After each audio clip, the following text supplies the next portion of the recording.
à toutes et à tous là, merci beaucoup à toutes et à tous de vous être joints à nous aujourd'hui. C'est une activité qui devrait vous permettre de mieux connaître notre programme là, qui s'appelle Maîtrise sur mesure Maîtrise sur mesure en sécurité alimentaire. Donc, moi, je suis Patrice Dion, je suis professeur à la Faculté des sciences de l'agriculture et de l'alimentation et co-responsable avec le professeur Ibrahima Bokoum de cette nouvelle maîtrise. Aujourd'hui, nous sommes tout un... Excusez, je vois des gens qui doivent être admis. Donc, nous sommes toute une équipe là, pour vous rencontrer, vous présenter la maîtrise. Et puis, on aimerait aussi vous entendre si vous avez questions, commentaires ou quoi que ce soit. Il nous fera plaisir d'y répondre dans une deuxième partie de la rencontre là, qui devrait durer 1 heure. Donc, sans plus tarder, nous allons vous présenter la maîtrise qu'on appelle en fait maîtrise, comme je l'expliquais, sur mesure en sécurité alimentaire. Aujourd'hui, je ne suis pas tout seul, évidemment, comme je vous l'ai dit, à interagir avec vous tous, participants à ce webinaire. Donc, je vais laisser la parole aux personnes qui vont vous présenter la maîtrise avec moi. Moi, je me suis déjà présenté, ça me fait plaisir d'être avec vous.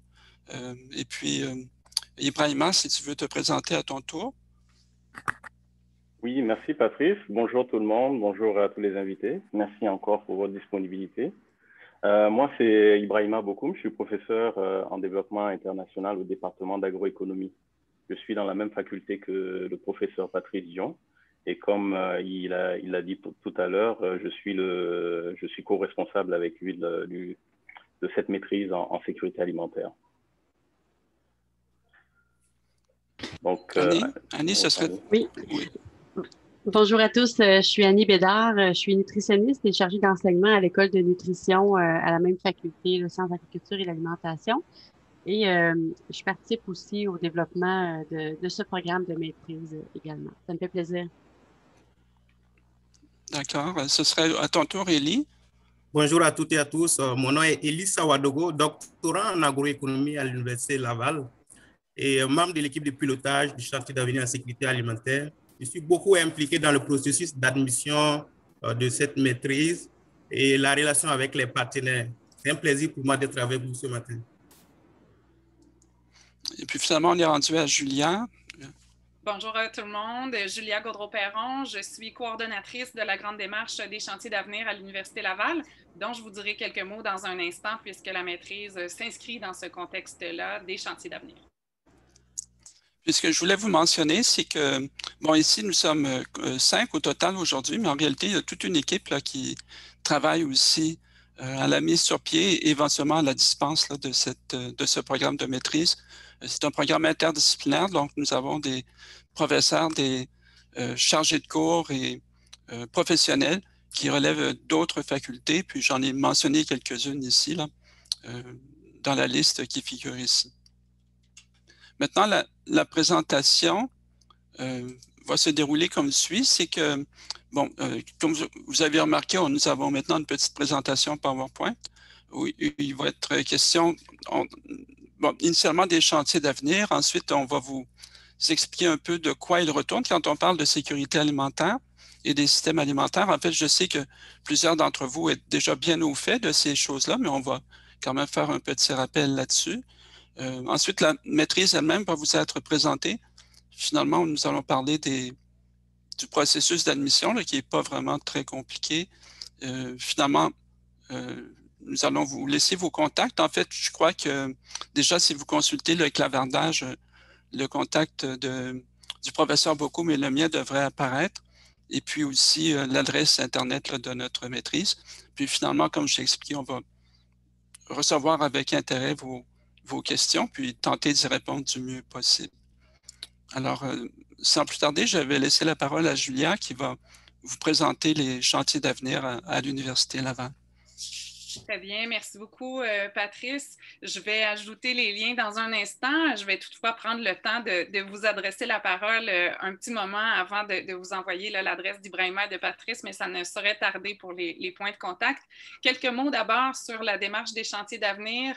On a 3 chantiers d'avenir maintenant à l'Université Laval. C'est une grande démarche qu'on a lancée en 2018 dans la foulée de notre planification stratégique. Donc, ceux qui sont à l'Université Laval déjà ont peut-être été en contact avec ce plan stratégique-là en 2018. Donc, l'idée est vraiment d'ouvrir la boîte, de réfléchir à de nouvelles façons de former nos étudiants et étudiantes. Et puis, les chantiers sont vraiment une occasion là, de faire les choses autrement.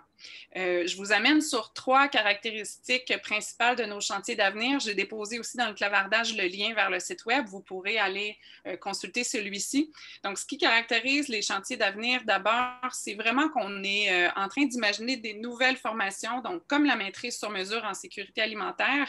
Ces formations-là sont bâties autour d'un grand défi de société plutôt que par une discipline. Il faut savoir que dans une université, vous êtes probablement familier avec des façons de faire en silo facultaire, donc on fonctionne souvent avec un programme autour d'une grande discipline ou d'un grand domaine de sciences. Ici, ce qu'on fait, c'est qu'on croise ces expertises-là et on invite vraiment les gens à se former autour d'un grand défi de société comme celui de la sécurité alimentaire. Donc, ça nous place vraiment dans une posture fortement interdisciplinaire et ça nous oblige à travailler d'un département à l'autre, d'une faculté à l'autre pour mettre à contribution dans votre parcours de formation vraiment toutes les expertises nécessaires pour bien comprendre tous les aspects d'un grand défi de société. Les défis là, auxquels on fait face dans nos sociétés, la sécurité alimentaire en est un exemple, mais la question du climat aussi, plus largement, est un autre exemple. Ce sont des défis qui vont nécessiter cette interdisciplinarité-là, Donc, c'est requis qu'on travaille de cette manière-là de plus en plus. Donc, c'est le pari qu'on fait dans les chantiers d'avenir.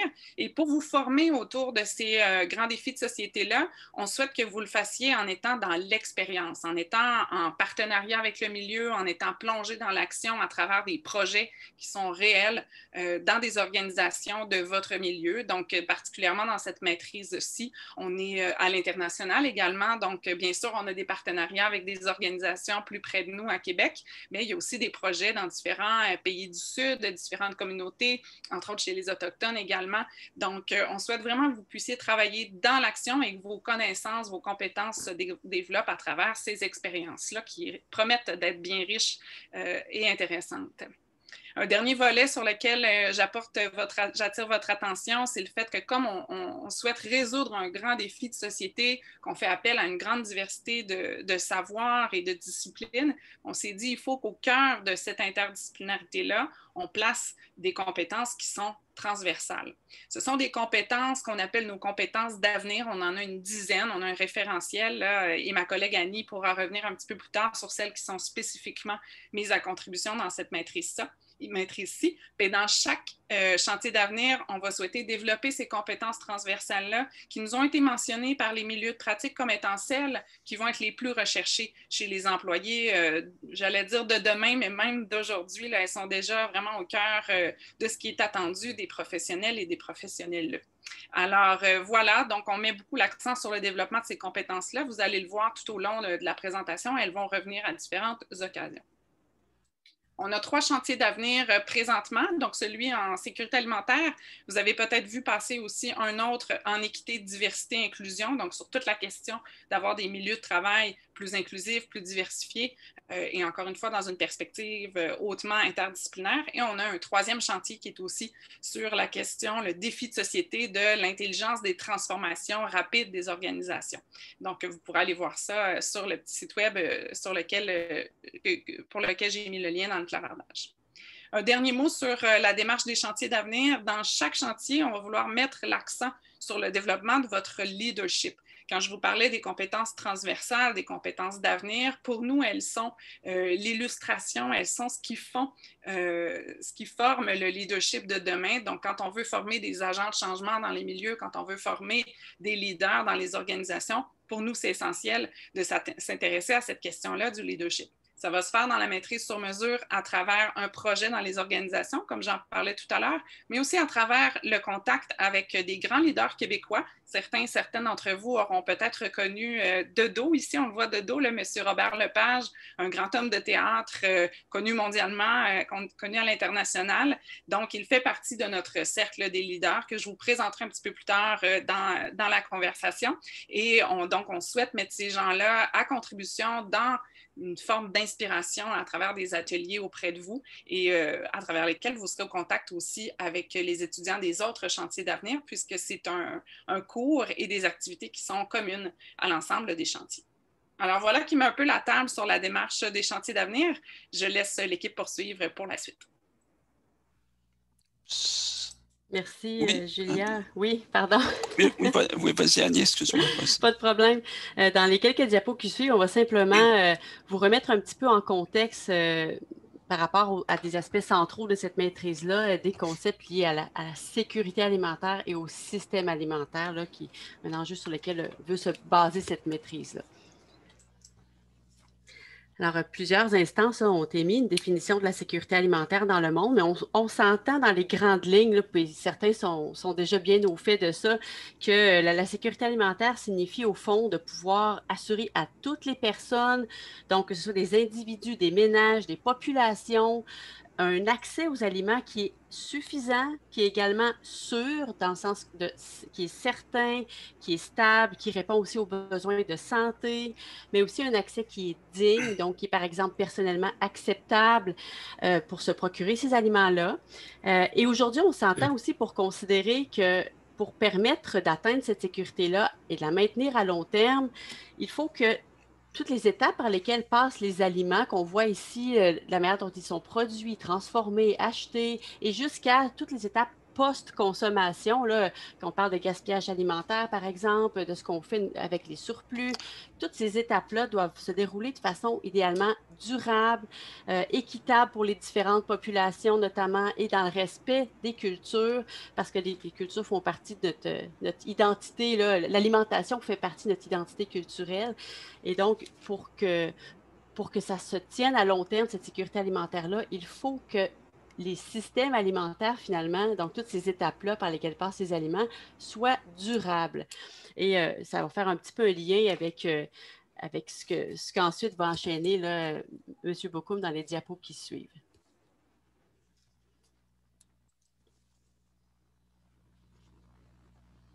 Alors, merci Annie. Effectivement, donc la sécurité alimentaire, comme tu l'as si bien défini, en fait, c'est un enjeu important qui implique, qui dépend en grande partie en fait du bon fonctionnement des systèmes alimentaires. Hein. Je ne sais pas si vous avez déjà entendu parler des systèmes alimentaires, si vous savez déjà ce que c'est, mais en fait, les systèmes alimentaires impliquent un grand nombre d'acteurs qui sont, en tout cas, comme l'a dit Annie, donc les fournisseurs d'intrants, les producteurs agricoles, les transformateurs, les distributeurs, les consommateurs, etc. Donc, en fait, avec la mondialisation du commerce, il n'est pas rare en fait que en fait, certains de ces acteurs-là se trouvent dans d'autres pays. Donc, on parle de systèmes à la fois de systèmes alimentaires locaux et de systèmes mondiaux qui sont comme imbriqués. Par exemple, si je prends le cas du cacao ou du café ou d'autres denrées alimentaires que nous consommons, en fait, certaines de ces denrées-là sont produites et transformées dans d'autres pays et puis sont consommées chez nous ici. Donc, système alimentaire, c'est vraiment de nombreux acteurs qui peuvent être dans différents pays à travers la planète. Donc, face à l'enjeu de la croissance démographique mondiale, tous ces acteurs, en fait, doivent agir de manière efficace et optimale pour répondre aux besoins alimentaires et nutritionnels de tous les êtres humains, et ce, de manière à ce que, en tout cas, cet accès, cette satisfaction des besoins soit juste et équitable et en respectant l'environnement et les ressources naturelles. Donc, suivant. Alors, malheureusement, en fait, on constate que les systèmes alimentaires souffrent de nombreuses défaillances pour différentes raisons que vous connaissez peut-être. Par exemple, les problèmes climatiques et environnementaux, les dysfonctionnements du commerce international, les conflits, les crises sanitaires comme celle de la pandémie de la COVID-19 qui a entraîné, comme vous le savez, de nombreuses perturbations des chaînes d'approvisionnement.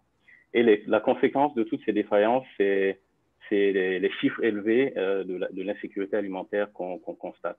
Par exemple, au Canada, en 2017-2018, donc on a relevé que 12,7% des ménages étaient en insécurité alimentaire. Et ce chiffre, selon les experts, en fait, n'a jamais été aussi élevé, n'est-ce pas?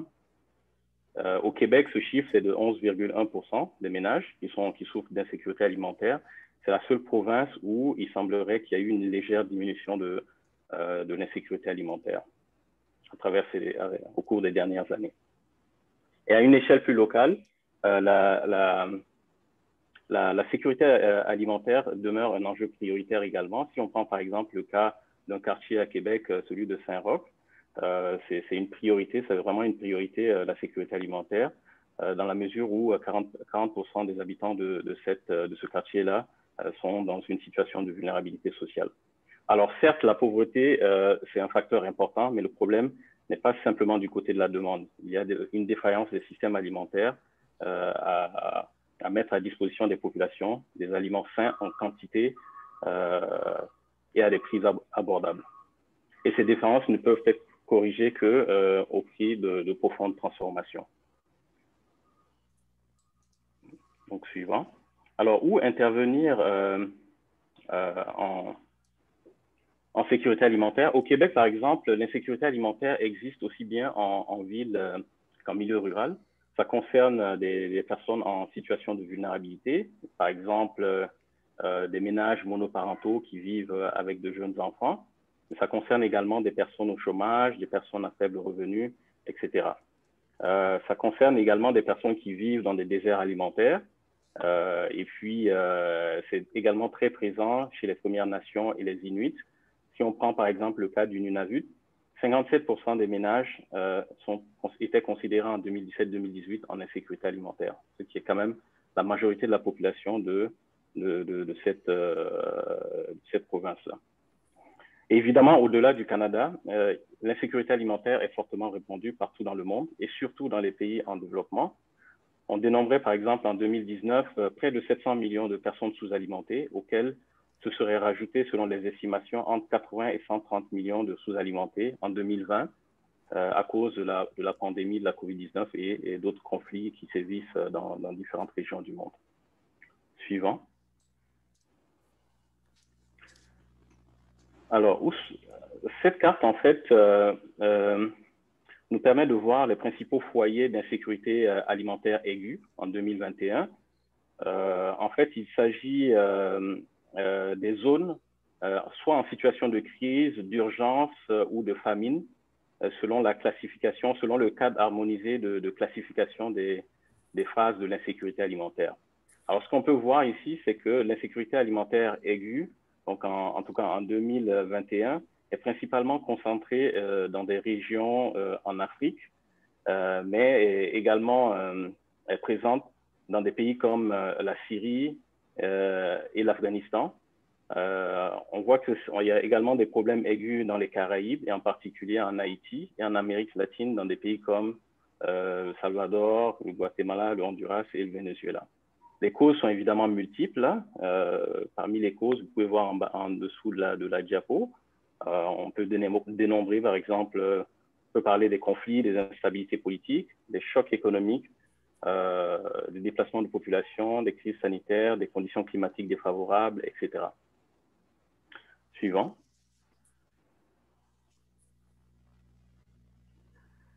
Alors, comment intervenir en sécurité alimentaire? Alors, le phénomène étant complexe, à notre avis, il faut des approches d'intervention intégrées, multisectorielles et interdisciplinères. Ces approches, selon nous, devraient être guidées par trois grands principes qui est de s'appuyer sur les communautés et renforcer leur capacité d'agir, de promouvoir un cadre socio-économique propice à la justice alimentaire Et puis enfin, de mettre en place des méthodes durables d'exploitation des ressources naturelles.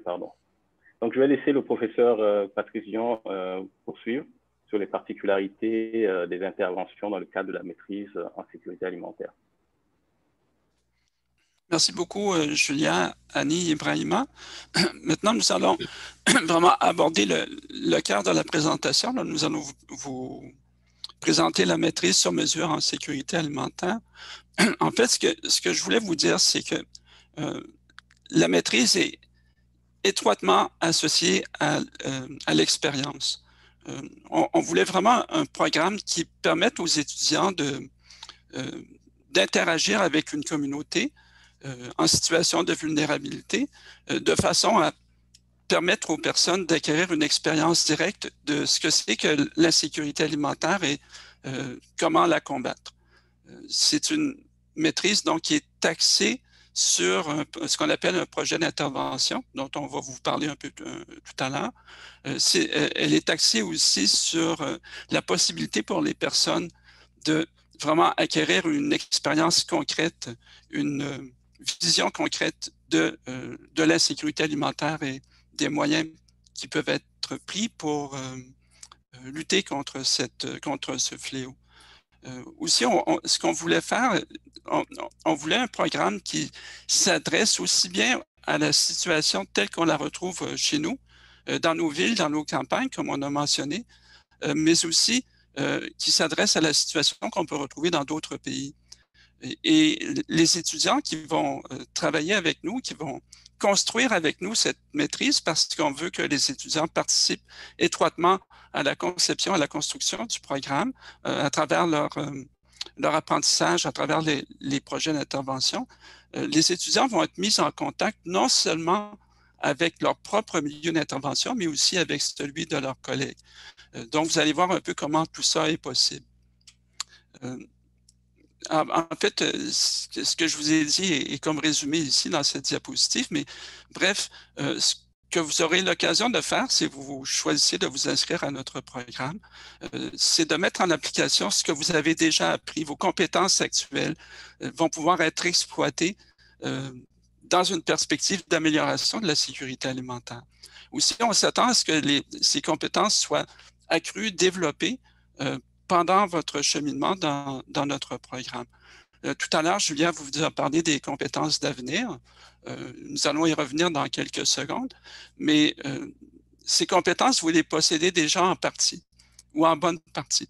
Mais vous aurez l'occasion de les développer davantage et de les appliquer finalement à un cas concret qui va vous être présenté par notre mise d'un projet.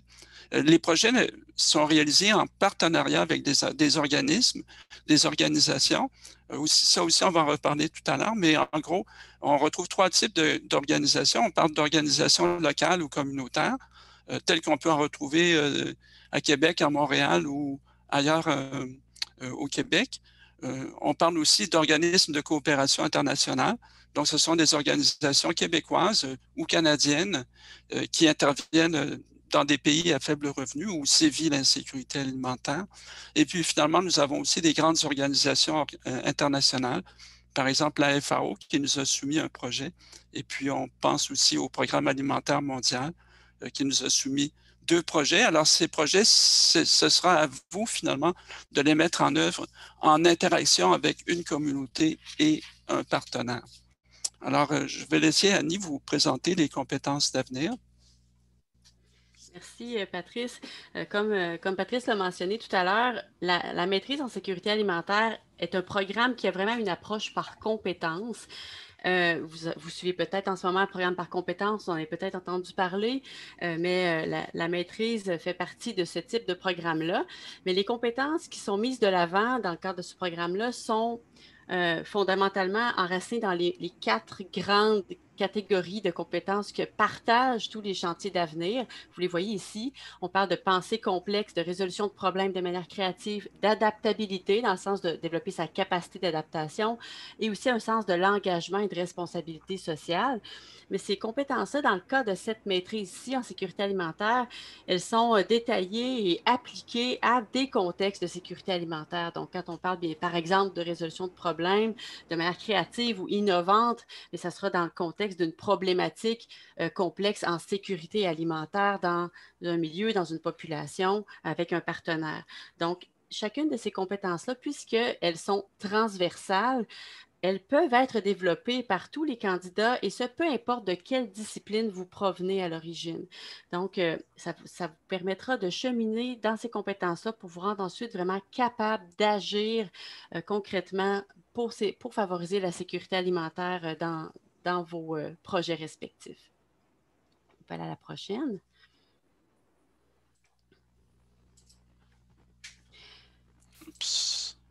Oui, merci.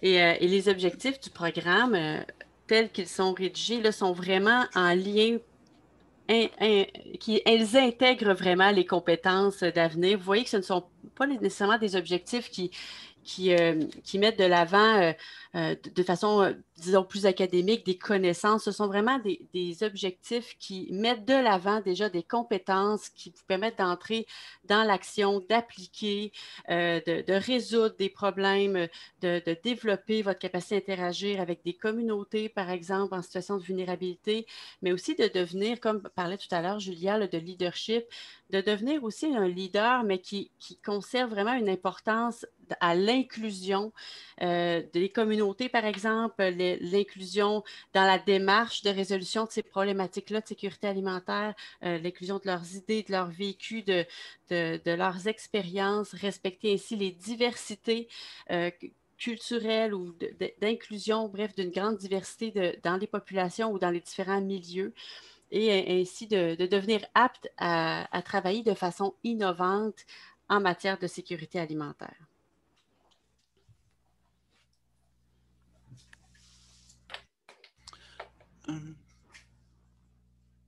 Est-ce que c'est à moi de présenter ça?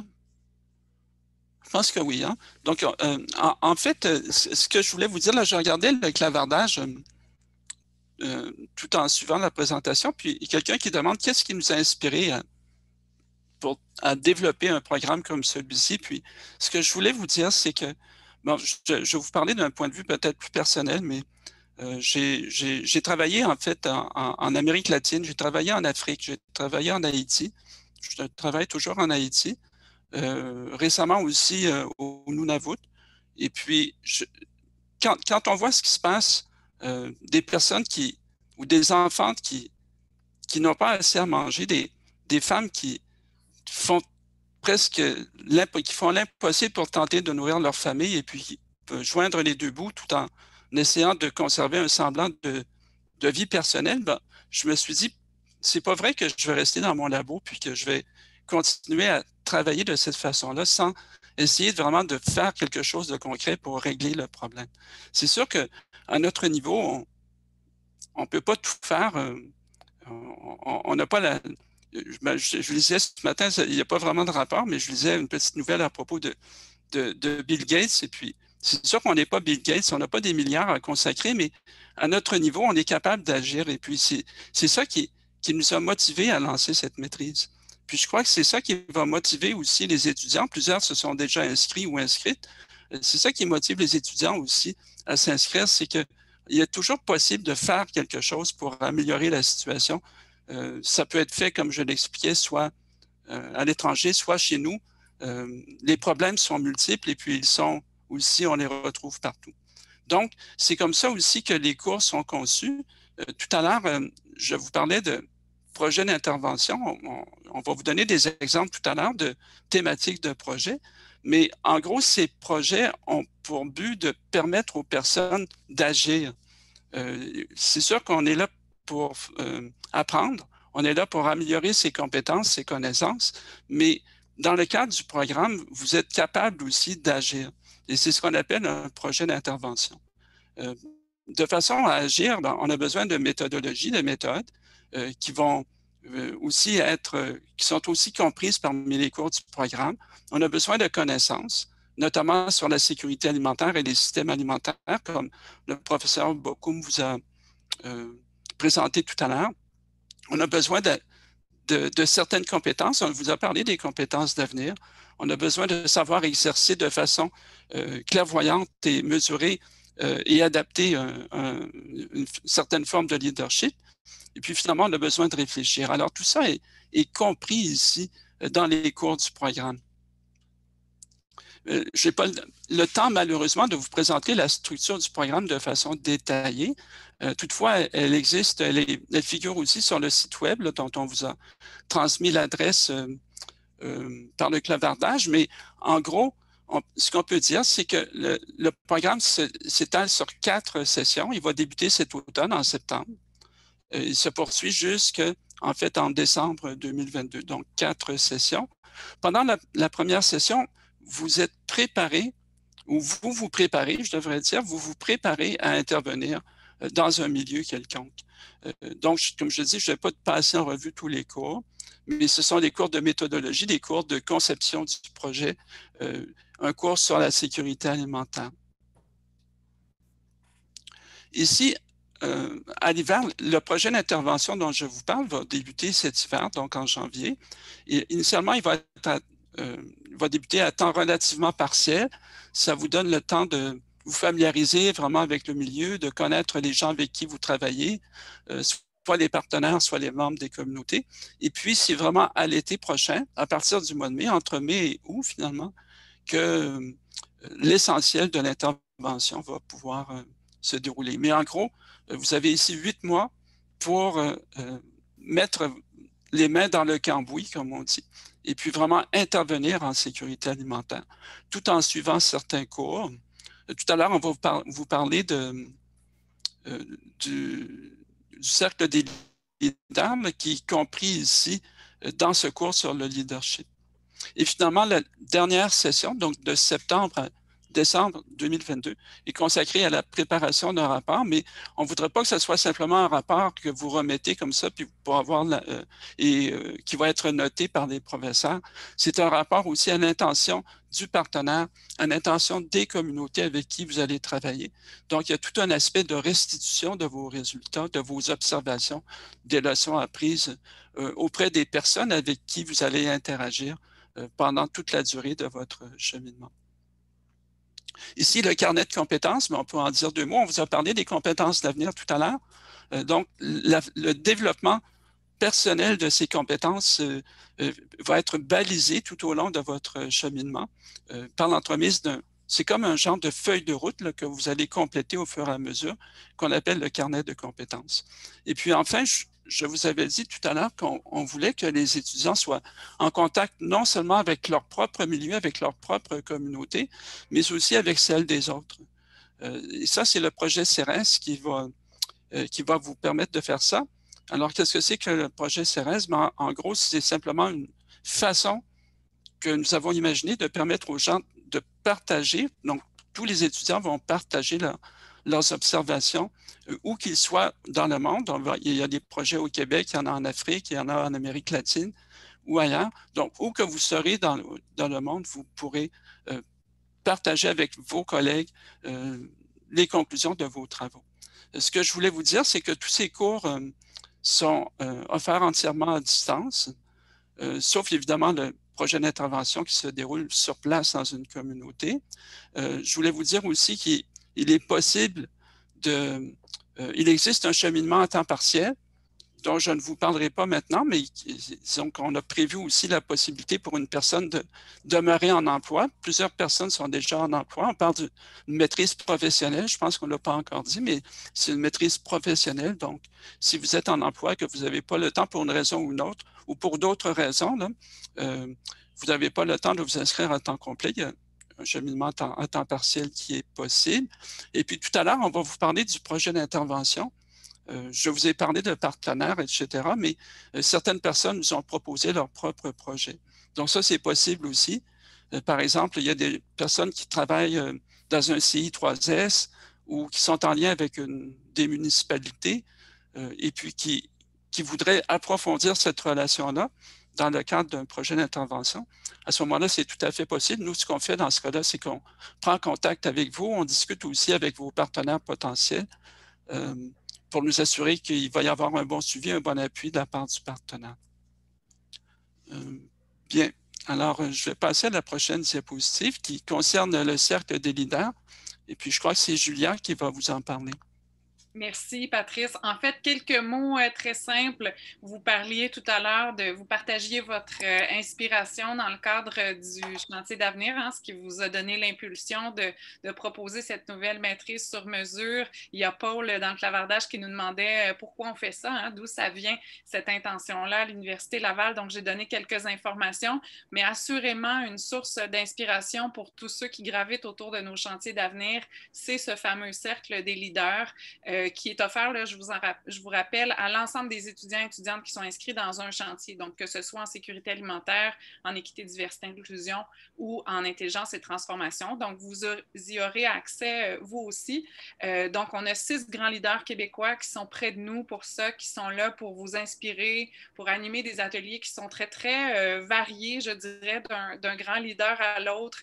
On a vécu jusqu'à maintenant 3 ateliers avec Madame Brochu, qui nous a fait travailler sur les valeurs, l'alignement entre nos valeurs personnelles, les valeurs de l'organisation dans laquelle on travaille et les valeurs de la société dans laquelle on habite. Il y a M. Lepage qui nous a évidemment parlé de créativité vu son parcours dans le milieu culturel et M. Voyer, ce grand explorateur qui nous a parlé d'esprit d'initiative. Donc, vous voyez comment on va chercher ces parcours inspirants-là qui sont très diversifiés hein, parce qu'on croit à différents styles de leadership. Peut-être que vous vous retrouverez davantage dans le propos d'un ou d'une de ces grands leaders-là et l'idée de vous offrir différents modèles inspirants qui ont des conversations très privilégiées avec vous lors de ces ateliers-là. Donc, en termes d'inspiration, le Cercle des leaders est assurément une de nos sources privilégiées.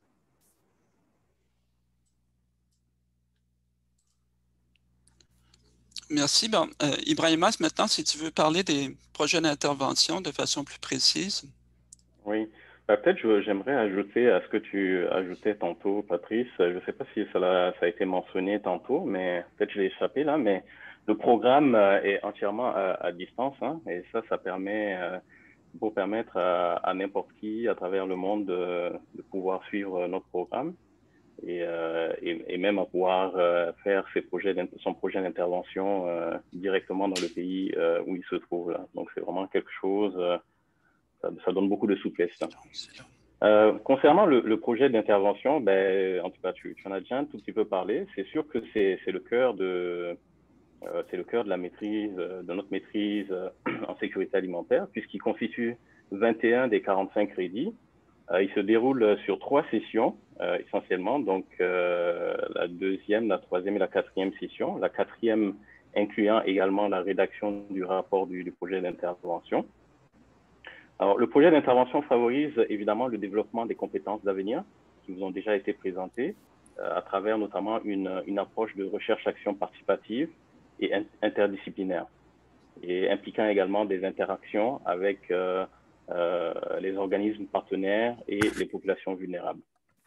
Donc, suivant. Alors, à travers le projet d'intervention, en tout cas, l'étudiante ou l'étudiant sera au cœur de l'action, comme je l'ai dit. Hein, tantôt, c'est vraiment le but de la maîtrise et pourra interagir au choix avec un organisme international, un organisme canadien, québécois ou communautaire. Je pense que cela avait déjà été mentionné tantôt par Patrice. Mais également, vous aurez la possibilité donc d'interagir directement avec des communautés, des populations vulnérables pour tenter d'améliorer leur situation alimentaire. Donc, il y a des projets d'intervention pour tous les intérêts en lien avec, bien sûr, la sécurité alimentaire. Et donc, l'étudiante ou l'étudiant aura le choix entre des projets soit à l'international, comme cela encore a déjà été dit, ou des projets au Québec, dépendamment où vous vous trouvez ou quels sont dépendamment de vos intérêts. Donc, je vais laisser poursuivre le professeur Dion pour présenter quelques-uns des projets d'intervention qui ont été proposés par nos partenaires. Oui, en fait, malheureusement, on n'a pas beaucoup de temps là, pour parler de tous les projets, mais ici, vous avez certains exemples de projets qui vous sont proposés, qui figurent aussi sur le site web dont je vous ai parlé. Puis, nous avons choisi essayer d'illustrer un peu la diversité des projets, des thématiques, des lieux aussi de réalisation des projets. Ici, vous avez un projet qui se déroule au Bénin, qui est proposé par Nutrition sans frontières, concernant la malnutrition maternelle. Bon, j'ai un peu parlé de mon expérience personnelle, là, mais c'est un problème qui est vraiment prégnant, qu'on retrouve dans plusieurs pays et auquel on peut s'attaquer de diverses façons. Ici, je ne sais pas si vous connaissez le projet HOLO qui a été mis en place au Québec, mais il s'agit d'adapter cette problématique ou cette approche HOLO. Évidemment, on ne peut pas la transposer directement, mais on peut l'adapter à une autre réalité. Ici, c'est un projet qui est proposé par la Clinique Spot, qui est un organisme bien connu ici à Québec. Ce qui intéressait le partenaire, c'est, en fait, il se demandait jusqu'à quel point la question, les enjeux de la sécurité alimentaire faisaient l'objet faisait partie des préoccupations des professionnels de la santé. Si quelqu'un vient consulter, est-ce que la personne soignante va se demander est-ce que cette personne est bien nourrie, est-ce qu'elle est carencée, et si et ça. Donc, c'était une question que la Clinique Spot souhaiterait soumettre à l'attention d'un étudiant ou d'une étudiante. Ici, c'est un projet du CIUS Capitale Nationale, qui est vraiment très engagé dans la lutte contre le COVID-19, comme vous savez très bien. Et c'est sûr que la pandémie a déjà accru les problèmes de sécurité alimentaire chez les personnes qui étaient déjà vulnérables avant que le virus ne se propage. Donc, je n'ai pas le temps d'élaborer là-dessus, mais on n'a qu'à penser, par exemple, à la fermeture des écoles. Dans certaines familles, les parents comptent sur les programmes de cantine scolaire pour compléter l'alimentation de leurs enfants. Si leurs enfants ne vont plus à l'école, c'est sûr qu'il peut y avoir un problème à ce niveau-là. Il y a d'autres problèmes qui surviennent aussi, qui fragilisent des populations déjà vulnérables. Ici, vous avez un projet à Montréal qui est proposé. En fait, c'est un projet qui est proposé par un organisme qu'on appelle Partageons l'espoir, qui travaille à Pointe-Saint-Charles. En fait, j'étais même intéressé d'apprendre qu'ils travaillent aussi dans des quartiers qu'on pourrait penser vraiment cossus à Montréal, comme l'île des Sœurs. Mais en réalité, même dans les quartiers cossus, il existe des problèmes d'insécurité alimentaire. Alors, eux, ils ont mis sur pied un marché où les gens vont payer ce qui... Ça s'intitule « Payer ce que vous pouvez ». Il y a un prix suggéré, mais les gens donnent ou paient pour un aliment, ils paient ce qui leur paraît juste ou ce qui convient à leurs moyens financiers. Ici, c'est un projet qui nous tient beaucoup à cœur, qui nous a été proposé par une communauté autochtone. Tout à l'heure, on vous parlait d'insécurité alimentaire chez les populations autochtones, soit chez les Inuits, soit chez les communautés des Premières Nations. Donc, c'est un projet de cantine scolaire dans une école d'une communauté autochtone. La communauté se trouve à être la communauté Témiscamingue en Abitibi-Témiscamingue. Et finalement, ici, un projet du PAM, le Programme alimentaire mondial, sur les transferts monétaires, donc les transferts d'argent qui peuvent venir, par exemple, de la diaspora ou d'autres programmes, ou de divers programmes. Donc, l'effet des transferts monétaires sur la sécurité alimentaire. Donc, vous voyez que les projets sont diversifiés en termes de lieux, en termes de thématiques, en termes de compétences qui sont mises en œuvre pour la bonne exécution des projets. Parfois, ce sont des compétences en nutrition, parfois en économie, parfois en animation communautaire, en service social, en agronomie, en médecine ou en sciences de la santé, etc., etc. En fait, notre étudiant au doctorat, M. Sawadogo, n'est pas encore intervenu, mais c'est son tour. Alors, Élie, je vais te laisser présenter les perspectives d'emploi pour la maîtrise. Oui, merci, professeur Dion. Alors, comme vous aurez compris, à la fin de cette maîtrise-là, vous sortez vraiment comme des experts en changement dans le domaine de la sécurité alimentaire avec beaucoup de compétences. Et comme moi, j'aime le dire, un expert ne chôme pas. Alors, comme vous pouvez le constater, on a pu recruter avec beaucoup de facilité plus de 20 organisations partenaires. Et en fait, ces partenaires sont vos potentiels employeurs. Et ici, il ne s'agit pas ici de vous promettre des emplois, mais pour dire qu'il y a un besoin réel en termes de spécialistes lorsqu'on échange avec les partenaires. Donc, que ce soit, comme on l'a discuté, hein, que ce soit les organisations internationales comme la FAO, le PAM, ou les ministères, ou les organisations de coopération internationale comme Mission Inclusion, CCI, SUCO. Donc, ça, c'est vraiment des employeurs potentiels qui ont exprimé les besoins et qui seront intéressés à vous recruter. Je passe la parole à professeur Bokoum. Oui, merci Élie. Donc, peut-être 2 mots sur l'admission. Donc, on peut passer à la diapo suivante. Donc, c'est quoi les critères de sélection? Alors, il faut retenir que le programme est interdisciplinaire et il est ouvert à toute personne ayant un bac ou un équivalent du bac en date du 15 janvier 2021. La moyenne cumulative minimum pour être admis est de 3 sur 433. Et enfin, il faut retenir que la date limite pour déposer votre candidature, si vous êtes intéressé, est le 20 mai 2021. Donc, ça a été prolongé. Au départ, c'était, il me semble, le 15 avril, et puis on l'a repoussé jusqu'au 20 mai. Donc, il reste encore quelques semaines si vous voulez déposer un dossier. Ça nous fera plaisir de l'étudier et puis d'essayer de voir avec vous s'il y a des projets qui pourraient vous intéresser. Donc, Élie, je te repasse la parole. Merci. Pour présenter en détail les étapes de l'admission. Merci, professeur Bokoum. Très rapidement, parce que le temps est court. Alors, de façon, comme vous voyez, schématisée, en fait, pour intégrer le programme de maîtrise, en gros, il y a 2 possibilités. Soit si le projet provient d'un de nos partenaires, ou bien si le projet provient de vous. Dans les 2 cas, vous deviez exprimer votre intérêt en posant votre candidature à travers le site du programme, avec votre relevé de notes, avec votre lettre de motivation et votre CV.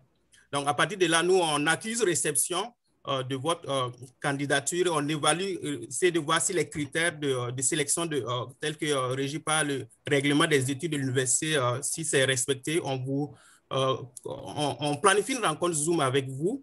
Et le but, justement, c'est de pouvoir répondre à vos questions, essayer de vous donner plus de détails par rapport au déroulement du programme et le projet d'intervention.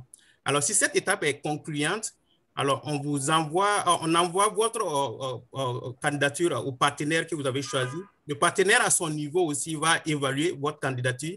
S'il trouve que c'est intéressant, alors il va nous revenir et après, nous organisons ce qu'on appelle la rencontre tripartite où vous serez présent, le partenaire et nous. Le but, justement, c'est que vous puissiez c'est-à-dire manifester davantage votre motivation, votre intérêt pour le projet. Le partenaire, à son niveau, va vous donner plus de détails par rapport au projet, ses attentes. Et après, si cette rencontre est concluante et qu'il y a une volonté commune entre vous et le partenaire à aller de l'avant avec le projet, nous, à notre niveau, on vous émet une lettre d'appui. Donc, ça va marquer la phase de la présélection. Donc, avec cette lettre d'appui et les démarches qu'on va vous fournir, vous pourrez à ce moment poser de façon officielle votre demande d'admission au programme à travers un lien qu'on vous envoie. Donc, ça, c'est si le projet provient d'un de nos partenaires. Si le projet provient de vous, c'est-à-dire vous avez fait vos démarches, vous avez contacté des partenaires, vous voulez mettre en place votre projet, alors il y a une fiche de projet que l'équipe de pilotage va vous envoyer, vous allez remplir. Donc, après quoi, on vous demande d'envoyer une lettre d'appui du ou des partenaires. Donc, lorsque vraiment tout c'est OK, donc en fait, ça va être le même processus, sauf qu'on ne va pas organiser la rencontre tripartite vous voyez qu'avec le processus, il n'y a plus besoin de faire la rencontre par Teams. On va juste faire la rencontre d'environ 30 minutes, l'équipe de pilotage et vous, pour vous expliquer et puis vous montrer en tout cas les différentes étapes pour la suite. Donc, sur ce, je donne la parole au professeur Patrice pour la suite. Merci. Mais en fait, on voulait vous laisser la chance de poser des questions. Donc, en réalité, on a pas mal terminé notre présentation. Ici, vous avez l'adresse Internet là, du site Web où vous trouverez description des projets d'intervention, mais en réalité, je crois que l'adresse est déjà fournie par le clavardage. Et finalement, mes coordonnées, les coordonnées du professeur Bokoum et les miennes sont ici. Et bon, je crois qu'on va mettre un terme à cette présentation et répondre à vos questions. Ça va nous faire plaisir d'y répondre.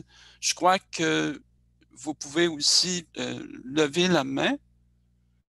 Je pense que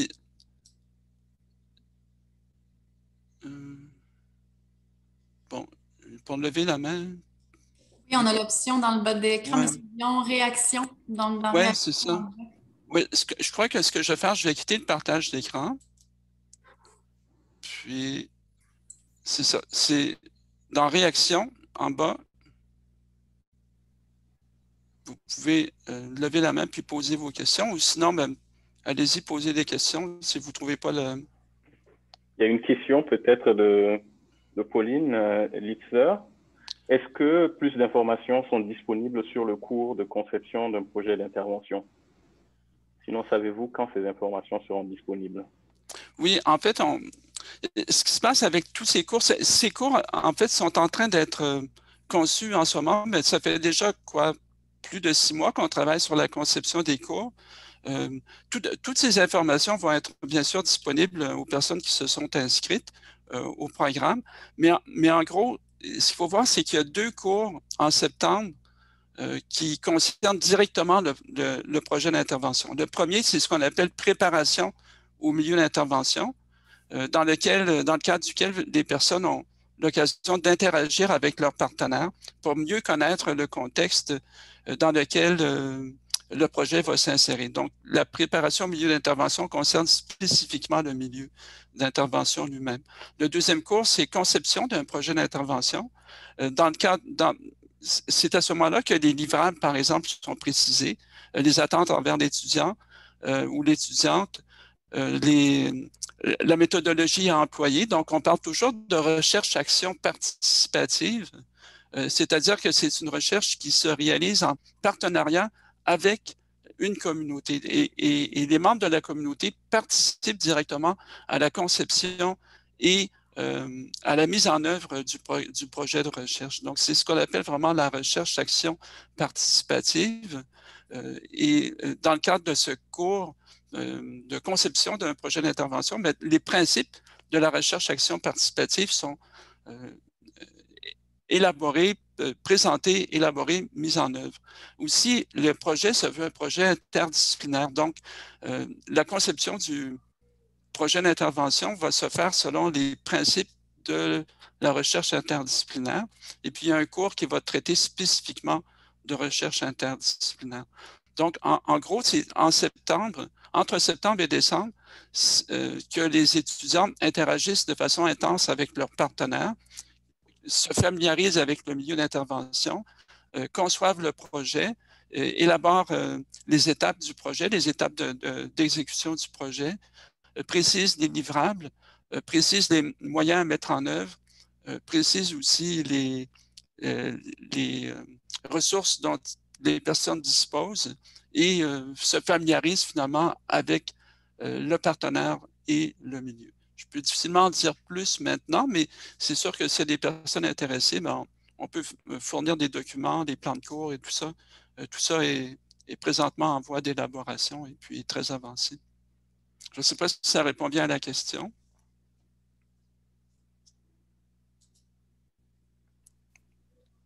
On a 3 autres questions, Patrice, dans le clavardage. Je propose que comme le temps, je reprends l'expression d'Élie, le temps court. Je propose qu'on passe à ces prochaines questions. Donc, il y a Paul Giasson qui nous demande s'il y a des bourses qui sont disponibles, peut-être via des partenaires de projets. Oui, bien allez-y, Julia, répondez pour les bourses parce que vous êtes bien au courant. Parfait. En fait, à ce moment-ci, il n'y a pas de bourses comme telles qui sont disponibles, mais on y travaille fort avec la Fondation de l'Université Laval. Il y a des démarches qui sont en cours pour recruter des donateurs. C'est évidemment une thématique qui touche bien des gens. Donc, c'est une thématique philanthropique qui a bonne cote selon les échos qu'on a de la Fondation. Pour l'instant, je ne peux toutefois pas annoncer de bourse. Un autre moyen qui peut être utilisé pour financer vos études, c'est de voir si dans le cadre d'un projet, par exemple avec votre employeur ou avec une organisation partenaire, vous ne pourriez pas utiliser le levier de MITAX. Je n'entrerai pas dans tous les détails associés à MITAX, mais c'est une formule qui peut être utilisée occasionnellement lorsqu'il y a des projets de recherche qui sont faits avec des organisations. Donc, je vous invite à explorer cette avenue-là si ce besoin-là se fait sentir. Oui, je pourrais ajouter qu'on a aussi communiqué avec Logique. Je crois que tout le monde connaît Logique. C'est un organisme qui peut financer des stages, soit au Québec, soit à l'international. Donc, on est en contact aussi avec Logique et puis il y a possibilité d'obtenir un financement partiel des activités avec Logique. Il y a une question, là, je voyais, sur le caractère asynchrone des cours à distance. Bon, en fait, ce qu'il faut dire, c'est que bon, premièrement, on est bien conscient que s'il y a des étudiants qui sont en Afrique et puis d'autres au Québec, il y a une problématique de décalage horaire. Aussi, les étudiants, quand ils vont réaliser leur projet d'intervention, tout à l'heure, je vous parlais d'un projet qui va être en Abitibi-Témiscamingue, ben, c'est pas évident là, de suivre un cours à Québec si le cours n'est pas à distance. Alors, c'est pour ça que tous nos cours sont des cours à distance. Ça comprend aussi à peu près la moitié des cours à option. Qui sont disponibles à distance, en mode largement asynchrone. Ce qu'on veut dire par là, c'est qu'on ne peut pas exclure à un moment donné qu'il y ait une rencontre de groupe qui soit planifiée, par exemple, une rencontre pour le cercle des leaders ou quelque chose, mais ce seront des occasions qui ne seront pas récurrentes, qui seront vraiment exceptionnelles. On voudrait que les étudiants puissent réaliser leur scolarité tout en s'adonnant à leurs activités au niveau du projet d'intervention ou à l'automne, avant que le projet ne débute, ben, tout en vous permettant de vous familiariser, d'interagir avec le partenaire, vous familiariser avec le milieu, etc. Donc, les cours sont la plupart du temps asynchrones, mais je ne voudrais pas non plus vous dire qu'il n'y aura jamais de moment où vous interagirez pas directement avec les personnes. Maintenant, ce qu'on voudrait aussi, c'est que les cours soient le plus souvent sur un mode le plus participatif possible. Tout à l'heure, je vous parlais de recherche-action participative. Je vous parlais d'interaction aussi entre les étudiants et étudiantes d'une même cohorte. Donc, tout ça va être rendu possible. On est en train de travailler, c'est surtout Annie qui regarde cet aspect-là, mais on est en train de travailler avec des responsables de la pédagogie universitaire à l'université qui conçoivent avec nous des méthodes pour permettre des interactions dans le cadre de cours à distance. Alors, on vous parlait aussi d'innovation et puis de résolution de problèmes complexes.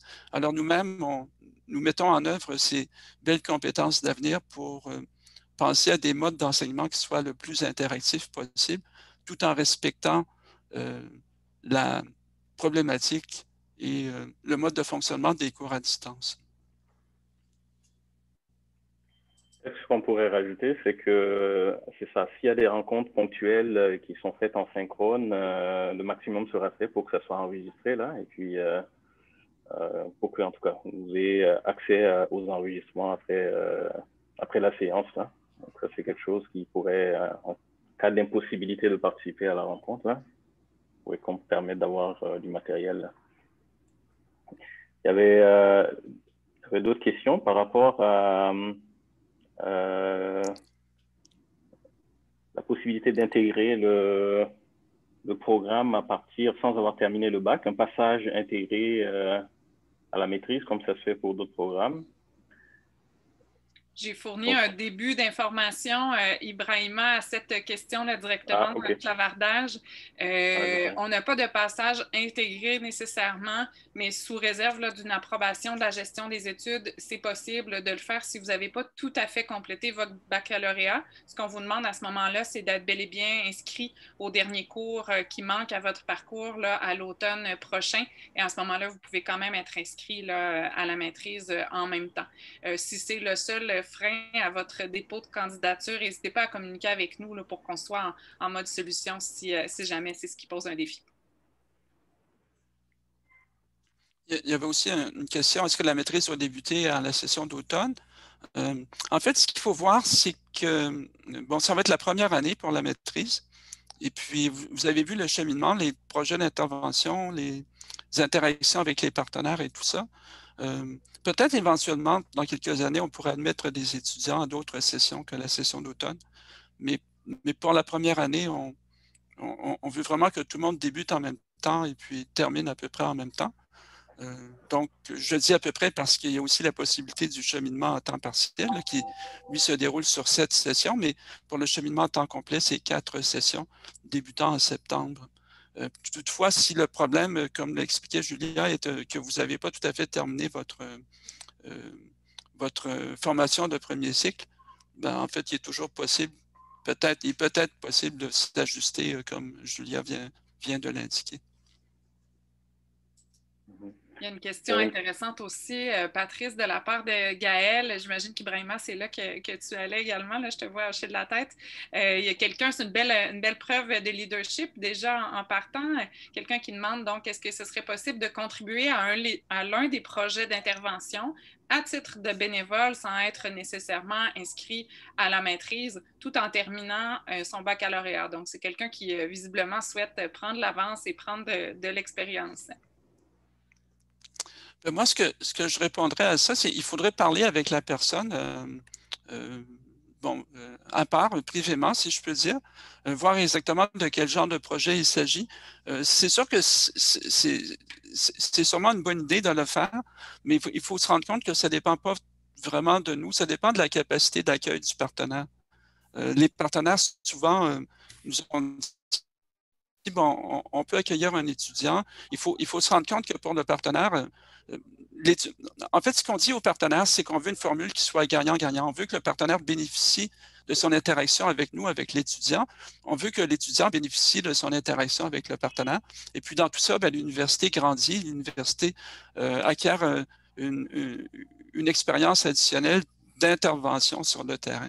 Donc, tout le monde en bénéficie. Donc, si c'est pour être un bénévole dans le cadre d'un projet qui existe déjà, mais ça dépend, moi, ma réponse, c'est que oui, c'est une belle idée. Ça dépend du projet, ça dépend de la capacité d'intégration du partenaire. Bref, je crois qu'il faudrait simplement discuter avec la personne. Puis ça peut lui donner une expérience préalable, c'est sûr, pour lui permettre ensuite de mieux interagir dans le cadre de la maîtrise. Ce que je voulais dire aussi, c'est que souvent, il n'y a rien qui empêche un étudiant, une fois que vous êtes admis ou admise au programme, vous allez l'être d'ici la fin du mois ou au cours du mois de juin, il n'y a rien qui vous empêche de commencer déjà à interagir avec le partenaire pour commencer à vous familiariser avec le milieu, vous familiariser avec le projet, les attentes du partenaire, peut-être rencontrer certaines personnes clés, etc. C'est des choses qui sont possibles pendant l'été aussi, selon vos disponibilités. Ce n'est pas exigé, on ne le demande pas parce que le programme commence en septembre, mais si vous avez le temps, si le partenaire est disponible, vous pouvez commencer déjà à interagir au cours de l'été de façon comme vraiment ponctuelle, mais pour avoir une meilleure idée de ce qui vous attend en septembre.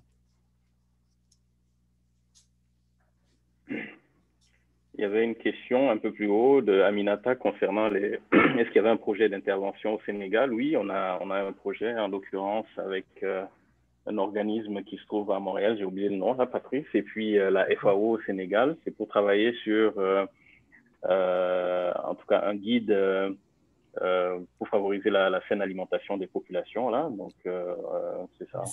Le SICO. Le SICO, c'est ça.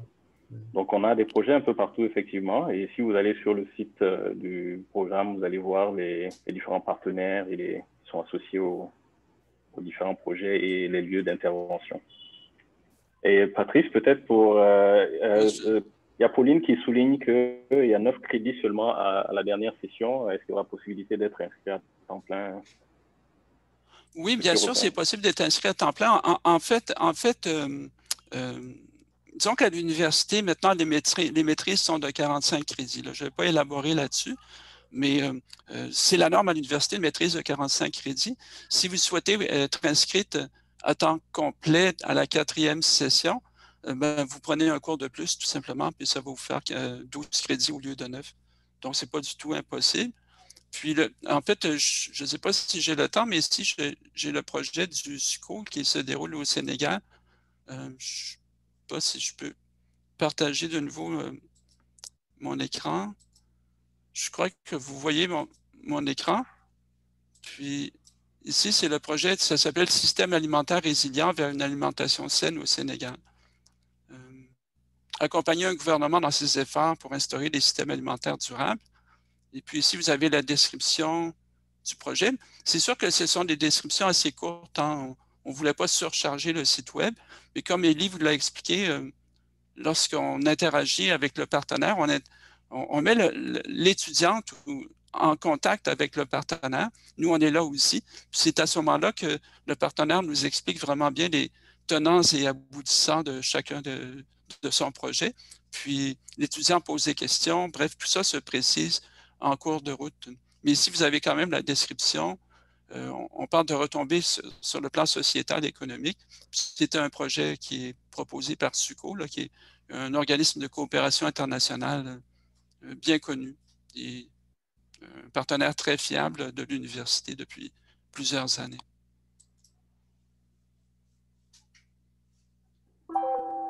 Donc, Pauline, c'est ça. La préoccupation de Pauline, c'était par rapport au statut d'un étudiant étranger, là. Donc, comme ils ont l'obligation d'être à temps plein, c'est ce qu'elle précise. Donc, est-ce que, Patrice, est-ce qu'il faudra dans ce cas obligatoirement prendre un cours ou est-ce que... Oui, bien, c'est sûr, si vous êtes obligé d'être inscrit à temps plein, à temps complet, je veux dire, pour pouvoir avoir un permis de résidence, mais à ce moment-là, vous prenez un cours de plus, un cours à option. Puis comme j'ai expliqué, nous avons plusieurs cours à option qui sont offerts à distance aussi, alors que d'autres sont offerts en salle. Puis il y a plein de cours à option intéressants, ce n'est pas le problème. Nous, on aurait bien voulu surcharger le programme de cours à option, mais on veut quand même que les personnes diplôment rapidement, puis avec 45 crédits, mais il y a beaucoup de cours qui sont disponibles et puis qui sont vraiment intéressants. Mais si je comprends bien, Patrice, je crois même qu'à la session 4, il y a quand même 12 crédits parce qu'il y a les crédits à la fin là, du projet CERES et du carnet de compétences qui sont attribués à la session 4. Oui, mais c'est vraiment... je peux revenir sur la structure du programme, là, mais non, c'est vraiment 9 crédits à la dernière session. Ici, c'est la structure. Ici, il faut que j'appuie ici. Là. Ici, vous avez la session 4. Il y a 6 crédits pour le rapport de projet. Le carnet de compétences, 2 crédits. Projet CRS, 1 crédit, donc ça fait 9. Oui, effectivement. 9 crédits. Les autres sont à 12 crédits, donc à temps complet. Mais ici, pour avoir la maîtrise à 45 crédits, sinon, c'est ça que j'expliquais, la personne peut tout simplement choisir un autre cours à option ici. Puis ça lui fait ses 12 crédits. OK. Il y avait d'autres questions. Peut-être, il y en avait une par rapport au projet d'intervention. Est-ce qu'on acceptait encore des projets d'intervention pour les organismes communautaires? C'est Joanne qui pose la question. En fait, oui, la réponse à ça, elle est très claire. C'est que ça dépend. Si vous arrivez avec votre propre projet, vous connaissez une organisation communautaire qui serait prête à interagir avec vous, il n'y a pas de problème à ce moment-là. Nous, ce qu'on fait, c'est qu'on prend connaissance du projet, on prend contact avec le partenaire que vous proposez, on s'assure que tout est bien ficelé, et puis à ce moment-là, vous pouvez certainement proposer votre propre projet. Donc ça, c'est des choses qui sont possibles jusqu'à un certain point. Là, on avait fixé la date limite au 20 mai pour l'admission. Donc, si vous êtes capable, on demande aussi une lettre d'appui de la part du partenaire, nous assurer que le partenaire est vraiment engagé dans tout ça. Donc, si vous êtes en mesure d'obtenir disons, cet appui du partenaire d'ici le 20 mai, ben, en fait, moi, je travaille beaucoup avec Élie, là, puis nous, on prend contact avec vous, on valide avec le partenaire. Tout ça peut se faire en l'espace de quelques jours, là. Il y en avait encore une que j'avais échappé de Sankara qui demande, qui est au Burkina Faso, j'imagine, et j'aimerais savoir quelles sont les conditions pour suivre les cours de master en ligne, si vous avez des représentations au Burkina. Bon, je peux peut-être essayer de me répondre là.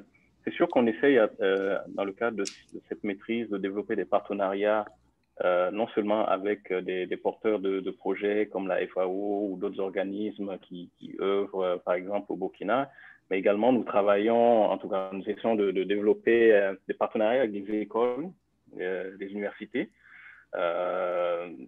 notamment pour encadrer le projet d'intervention quand ce sera le moment. Mais c'est sûr qu'on n'a pas comme un bureau dans chaque pays où l'étudiant pourra aller pour suivre les cours en ligne, là. Donc, c'est sûr que ça prendra une connexion, en tout cas que vous ayez une bonne connexion Internet chez vous ou en tout cas à votre travail si vous êtes déjà en emploi, là.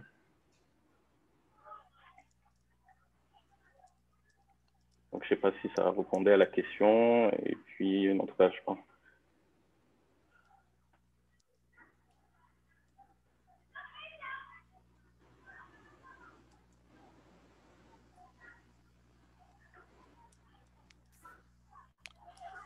J'ai l'impression que ça fait le tour des questions dans le clavardage. Tout à fait. Est-ce qu'il y a des gens qui souhaitent se manifester, peut-être de vive voix aussi, là, si vous avez des questions, on peut rester encore quelques minutes. En même temps, on veut respecter aussi le temps de ceux qui doivent quitter. En fait, ce que je vais vous dire, c'était simplement une petite présentation, là. On n'a pas le temps de tout voir, de tout vous expliquer, malheureusement. Mais si vous avez des questions ou quoi que ce soit, vous avez mes coordonnées, celles du professeur Bokoum. Et puis, n'hésitez pas à entrer en contact avec nous. On est là pour vous guider dans tout ça. Souvent, ce qu'on constate, c'est que bon, ce n'est pas un programme qui est vraiment orthodoxe, là, dans le sens où c'est un programme qui est réalisé en partenariat, en interaction avec le milieu, en partenariat. Ce ne sont pas des choses qu'on voit nécessairement très souvent. Donc, les étudiants ont souvent beaucoup de questions à nous poser. Alors, n'hésitez pas, nous, on est là pour y répondre. Et puis, trouver la meilleure configuration avec vous, selon vos intérêts, selon vos objectifs de vie et tout ça, les perspectives d'emploi que vous envisagez. On peut vous guider dans tout ça, puis vous proposer certains projets. Souvent, ce qu'on voit, c'est que les étudiants regardent le site web et puis ils nous parlent d'un projet, puis en leur parlant, on se rend compte que le projet, ce n'est pas tout à fait ça qui leur convient pour toutes sortes de raisons. Puis petit à petit, eux-mêmes s'orientent vers un autre projet. Donc, c'est vraiment en interagissant avec nous que vous allez nous faire une tête à savoir si c'est un programme qui vous convient, si ça correspond à vos objectifs de formation, etc. Alors, n'hésitez pas, on est là. Ça nous fait toujours plaisir de vous parler puis de travailler avec vous là, à la conception du programme et puis à votre intégration dans ce programme. Parce qu'on a deux mains levées. Des mains qui se sont levées, là. Des mains levées. Gaël et puis Émile. Ah oui. Ben, Gaël, allez-y si vous avez une question. Moi, c'était simplement pour vous remercier pour la présentation. Je n'étais pas au courant de ce que c'était les chantiers d'avenir. Puis honnêtement, c'est un programme vraiment intéressant. Puis je trouve que c'est vraiment innovant en termes d'interdisciplinarité. Ça nous manque beaucoup, surtout au bac. Fait que c'est bien de voir qu'à la maîtrise, il y a ces opportunités-là. Merci beaucoup. Merci, Gaël. Merci, Gaël. Merci de votre commentaire positif. Et puis, Émile aussi. Alors, bonjour tout le monde. Moi, je suis très content d'avoir donc participé à cette rencontre d'orientation. Alors, je voudrais savoir, puisque moi, je suis en Guinée et je sais qu'il y a pas mal de partenaires qui interviennent donc dans le cadre, bien naturellement, de la sécurité alimentaire, qui sont des institutions, qui sont aussi des projets qui bénéficient bien naturellement du financement des partenaires multilatéraux de développement, notamment la Banque africaine de développement, la Banque islamique de développement et aussi la Banque mondiale. Est-ce qu'à travers vous, on peut par exemple susciter l'intérêt de travailler avec l'une des institutions sur le terrain et que de votre côté, vous puissiez bien naturellement appuyer pour que cette collaboration puisse être fructueuse dans le cadre bien naturellement de ce programme de formation? Oui, Émile, je peux vous répondre simplement. C'est que, effectivement, comme j'ai expliqué, nous travaillons déjà avec certaines grandes organisations internationales. Là, vous avez mentionné la Banque mondiale ou la Banque africaine de développement. Ce sont des organisations avec lesquelles l'université a déjà interagi dans d'autres cadres. Et puis, il est toujours possible de conclure des ententes avec elles. Les organisations, comme tous les partenaires, nous proposent des projets. Donc, ce sont des choses qui sont envisageables. Toutefois, ce que je peux vous dire, c'est que souvent, c'est le financement qui pose problème. Si vous êtes, par exemple, en Guinée, normalement, vous avez ce qu'on appelle des droits de scolarité majorés, qui font en sorte que la maîtrise vous revient beaucoup plus cher qu'un étudiant québécois ou résident permanent. Et puis ça, on n'a pas le contrôle là-dessus, ce n'est pas nous qui choisissons, là, ce sont des normes du gouvernement. Et puis, ce qu'on a remarqué, c'est que ce ne sont pas les partenaires non plus qui vont payer pour ces droits de scolarité majorés. Eux nous proposent des projets, mais ils n'ont pas nécessairement de budget pour permettre de financer un étudiant. Donc, c'est vraiment là-dessus qu'il faut travailler. Il faut commencer par obtenir une bourse. Il y a toutes sortes de bourses qui sont disponibles, y compris des bourses d'exemption des droits de scolarité majorés, qui sont souvent disponibles. Ce sont des accords qui sont intervenus entre le gouvernement du Québec et le gouvernement de plusieurs pays. Il y a les bourses du programme de la francophonie, programme canadien de la francophonie. Il y a toutes sortes de bourses qui sont disponibles. Alors, c'est vraiment comme ça qu'il faut commencer. Commencer par obtenir un financement. Une fois que le financement est acquis, notre expérience nous dit que les partenariats suivent assez facilement.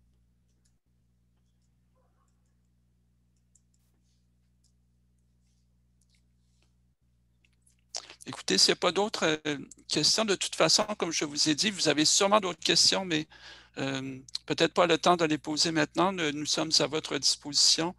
N'hésitez pas à communiquer avec nous. Et puis, rapidement, on va vous répondre. On peut prendre rendez-vous par Zoom et puis faire connaissance de vive voix, si on peut dire, et travailler avec vous, comme j'expliquais, à votre intégration, votre accueil dans le programme.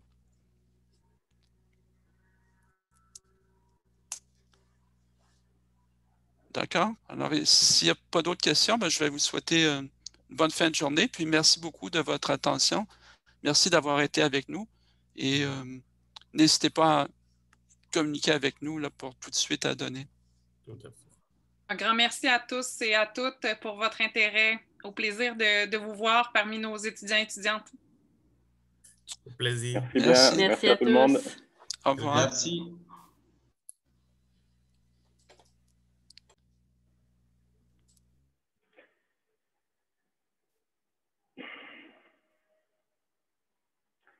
C'est pas que Patrice a quitté. Je pense, oui. Je pense qu'il a quitté.